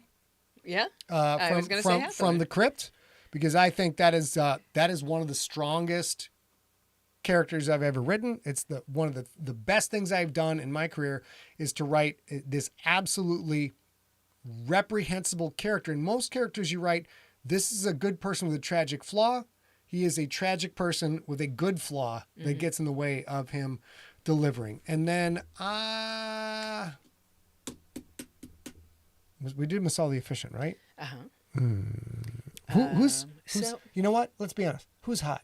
Let's make the 5th one. Let's make this one someone smoking. Who do we got that's smoking who does not want to murder people or cut off their penises? Who's Kayla Myers' first? I'll go with Somali Midori. Let's bring her over. Okay, fair. Let's bring her over. Yeah. You know, because you know exactly what you're getting with Somali Midori. You know exactly what you're getting. Also, if she just every evening smoking, looks I think good. Clarence Otto, I would also. Come on, you seriously? That dude, come on, grow a backbone, Clarence. Jesus. Okay. Claire Cook asks, do you hide any secrets in your books that only a few people will find, or little hat tips or Easter eggs for people you know or love? Jesus Christ, Claire, do you not read my... Okay, if you have read through all of my stuff, you probably see most of those Easter eggs. I hide stuff for people who have read all of the stuff. Sometimes read all of the stuff multiple times. So that is one of my great joys in life, is to bury these invisible yet linearly contextual Easter eggs within the stories, so that hopefully when you're 5 books down the road and you're distracted because you're having trouble with your spouse and your kid's acting up at school and God, you just don't want to go to work, and you just sort of abstractly listen to my story and you'll hear something like, wait, this is the 3rd time I've heard the story. Did I catch this shit before? And then you'll go back and listen back to other stuff, and then you get that mind-blowing moment like, this motherfucker planned this shit from fucking square one. And I read the first story 15 years ago. I think that is a moment of magic as a creator that not a lot of people get. And I agree with you, Colin Davidson, in the Facebook chat. They're not going to. Donna would have him for dinner. Oh, got it. Continue. Go. We're not going to spoil any of those Easter eggs, so you'll find them on your own. If you haven't, you haven't, and if you do. But I'll also add this. I know of at least one thing that is a specific. It means specifically something to the one person who will read that, and I think that's I don't know if that ever will happen, but that's pretty cool. And of course, it sounds like she probably didn't know either. There's a lot of junkie names in books, of course. Yep, let's go. Brad Stronger says, do you think you'll host any more Sigler Fests in the future? And the answer to that is absolutely no. No. 100% It's just, no. it's not going to happen. The number of people attending became a blessing and a curse. Yeah. Once we got up to like 250 people, there were problems that arose that A and I could have never seen happening. And once those problems arose and those problems caused conflict between the two of us, when we're already going in the red in these things. We're working our ass off in these things. We are literally sacrificing a month's writing every year to put these things on. We were like, you know what? I'm not doing this shit if I'm arguing with you. Like, this is the empress of my life right here. I'm not going to argue with her over this shit. So we did 9. They were spectacular. I will not trade them for anything. Yep. We tried to do the 10, but oops, COVID. So no, we're not doing another one. And there are certain, as you guys know, if you watch this show and you have been faithfully watching this show for any length of time during the pandemic, we are very science-minded people. Mm-hmm. And I do not as yet feel like I want to be responsible for making people come to a place where they could likely get sick. And that's going to go on for me for a couple more years at the very least. Eric Fisher suggests maybe a lottery and keep it to 20 people. And the other thing we might do is we may have something attached. The very first Sigler Fest was attached to a different convention. And we had their permission to do it, and we did it the day before.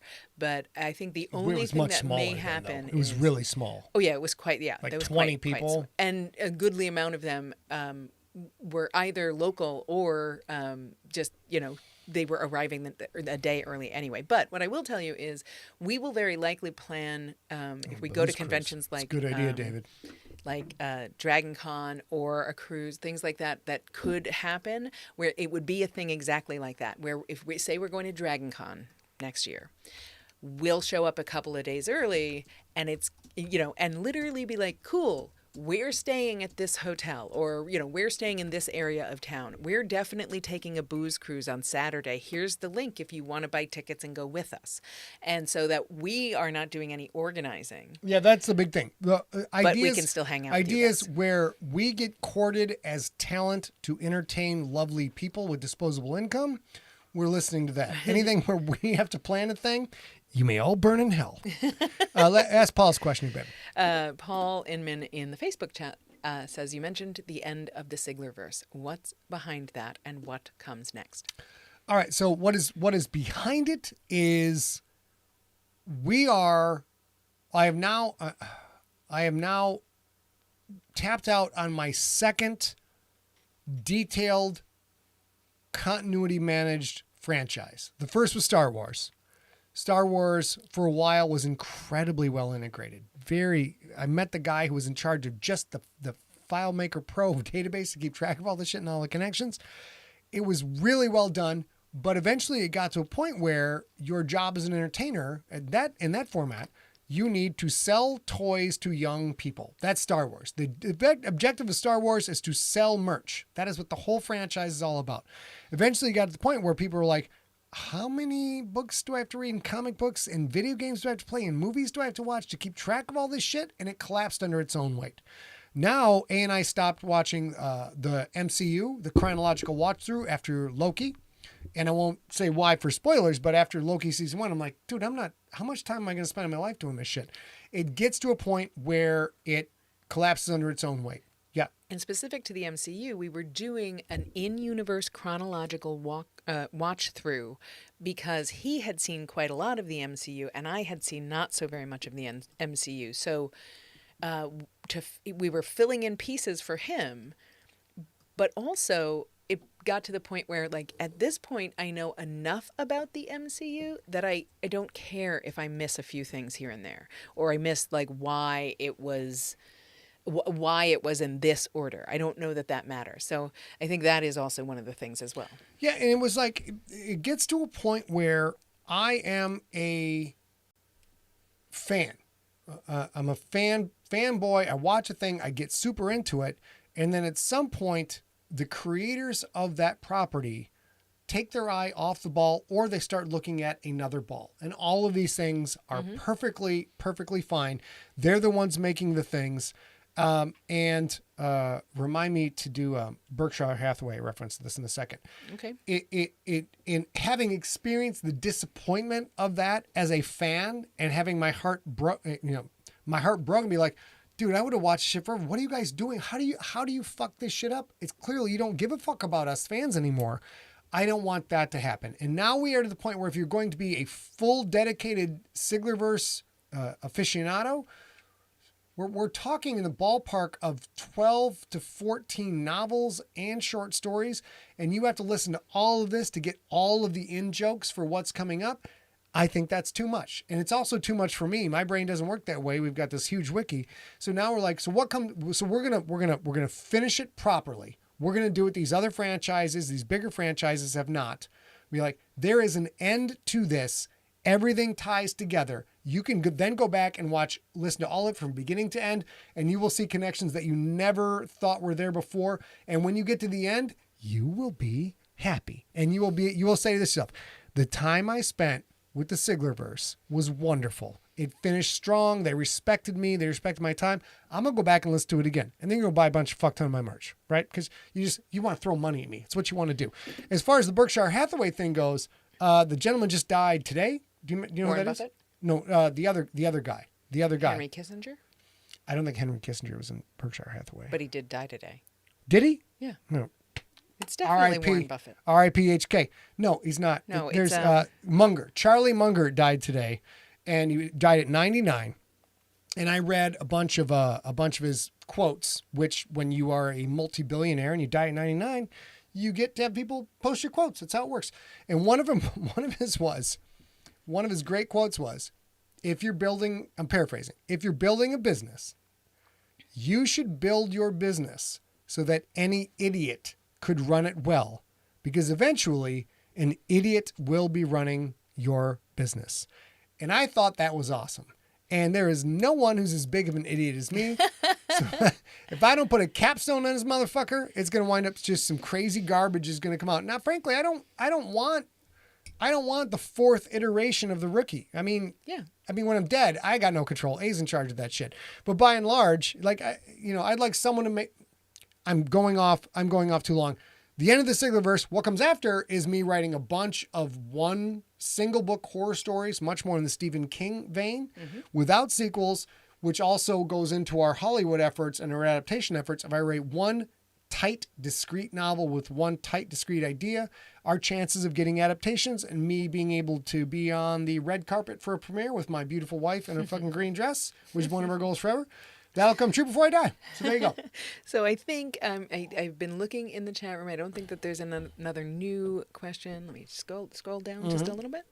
Make sure that we said that. Eric Fisher. Yeah, I think we're good. So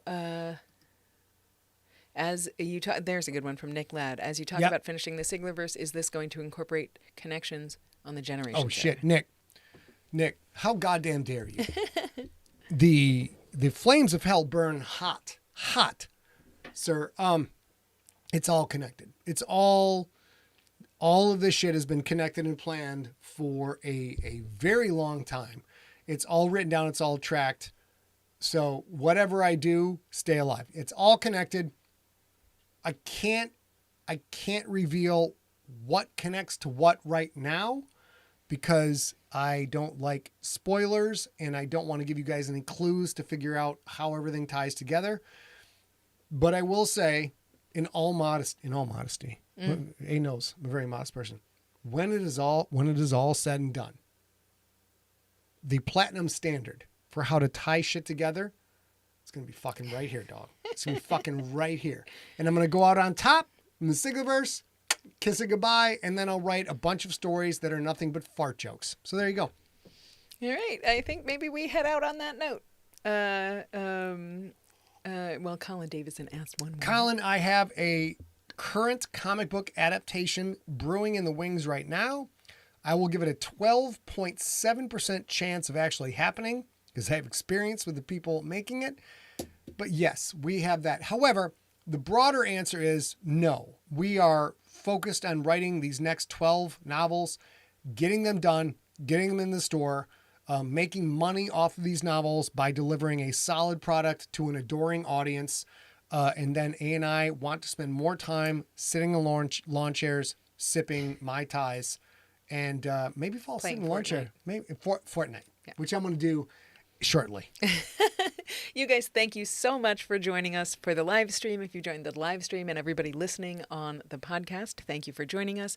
The next thing you will have in your feed in 1 week, in either case, is the start of the Slay Book 2. Slay Season 2. Mjolnir will be back.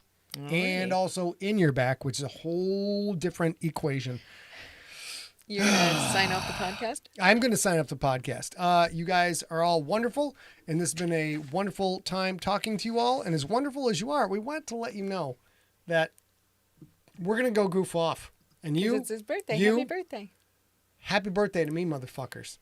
And you may all, you know what it is? Do you know what it is? it's beautiful. It's beautiful. And you can kiss off into the sky. Ha, ha, ha, ha.